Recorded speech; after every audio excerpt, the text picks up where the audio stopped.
The Dust Bowl was the outcome of many elements. It all started with the Homestead Act, issued in 1862. This act urged people to move onto these homestead lands, for it promised the opportunity to own land for free as long as these people stayed for a minimum of 5 years.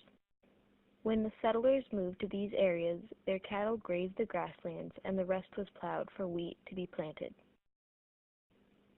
Soil was damaged due to overgrazing, grasslands being plowed, and new farming techniques and equipment. New farming techniques included tilling, which was when the top layer of soil is turned over to remove weeds and add fertilizer and pesticides. Topsoil was eventually lost due to this farming technique. Wheat was also being planted year after year. This caused the soil to lose its nutrients, which caused the crops to grow poorly. Natural elements such as strong winds, droughts, and tornadoes also played a big role as to what caused the Dust Bowl. During this decade, only about 10 inches of rain fell per year in the Great Plains.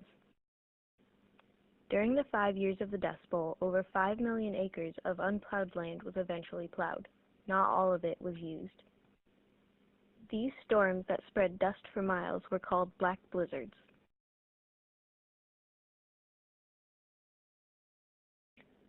Farm buildings and houses would be covered in dust after the storms. Dust could even be found inside a home if it was not completely sealed. Other homes were abandoned. Around 400,000 people left the Great Plains. Those who left fled west to California, but were not welcomed because they were afraid the migrants would steal their work. A third of those who left were farmers. Those who moved west were called Okies because the majority of them were from Oklahoma. In The Grapes of Wrath by John Steinbeck, he describes how desperate people had been to leave with this quote from the book. And then the dispossessed were drawn west from Kansas, Oklahoma, Texas, New Mexico, from Nevada and Arkansas, families, tribes, dusted out, tractored out, carloads, caravans, homeless and hungry, 20,000 and 50,000 and 100,000 and 200,000. Overproduction of wheat led to reduced market prices. People were too poor to buy it, and farmers were unable to earn back their production costs or expand their fields in order to make a profit. These farmers soon faced foreclosure on their homes and farms.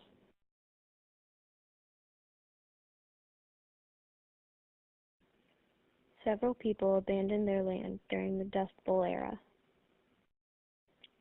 Soil was dry, rootless, and damaged. The eroding due to the droughts caused the soil to become sand-like.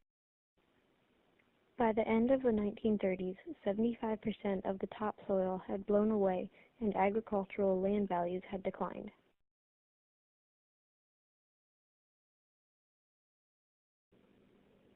Franklin Delano Roosevelt enacted the New Deal, which was a series of programs used from 1933 to 1938. This deal was enacted in response to the Great Depression and the harsh effects of the Dust Bowl.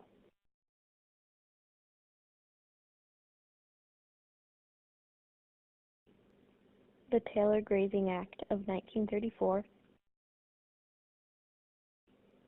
the Soil Conservation Act,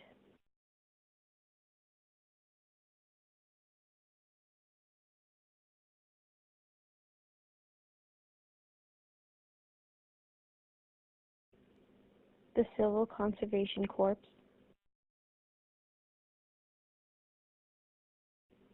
the Resettlement Administration,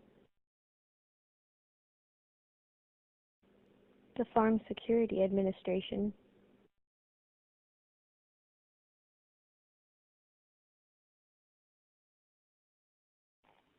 The government has taken several steps to ensure nothing like this ever happens again. For example, the New Deal has put in place several programs and acts that are still helpful today. The Soil Conservation Act, better known as the Natural Resources Conservation Act, is still up and running today. It has established new ways in which farmers manage their soil properly that are beneficial and are still used today. Farmers have also developed hybrid seeds that are more tolerant to dry seasons and droughts.